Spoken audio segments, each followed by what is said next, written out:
Kia ora, I'm David Chaston with 90 at 9, brought to you by interest.co.nz. This week, get everything you need to know in 90 seconds at 9 o'clock. With news, markets are reacting to the rising expectation that the Fed will move against the inflation threats earlier than they'd priced in. But first, today's dairy auction was a good one, even if perhaps not quite as good as the futures market was expecting. Overall prices were up 4.6% in US dollar terms and 5.2% in New Zealand dollar terms. Starring was the butter price, rising to a record high and breaching the $6,000 a tonne mark for the first time ever.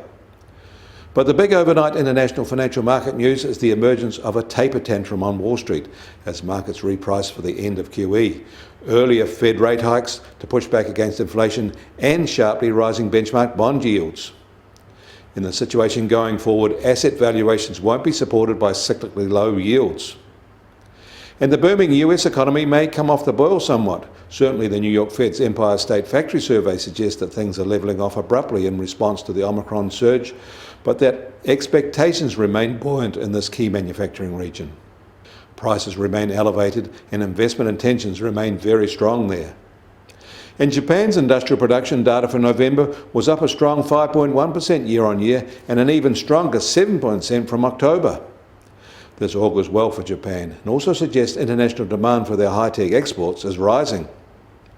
And the Bank of Japan raised its inflation forecasts, but it said it was in no rush to change its ultra-loose monetary policy. As rising prices fan speculation, it may soon signal a shift in its decade-old stimulus experiment. In China, more details are emerging of their efforts to get their struggling economy going again. China's top state planner said it will appropriately front-load infrastructure investment. Plus, financial markets expect official reserve ratio cuts over the next few months. US Treasury 10-year yield opens today at 1.86% and up 7 basis points from where we closed last Friday. And the price of gold starts today at $1,815 an ounce and down $5. And oil prices start today slightly firmer at just over $84 a barrel in the US, while the international Brent price is now just under $86.50 a barrel. These prices are 7-year highs, not helping are terror attacks on oil installations in the Middle East. And the Kiwi dollar will open today lower at 67.7 US cents. Against the Australian dollar, we're softish at 94.2 Australian cents. Against the euro, we're holding at 59.7 euro cents.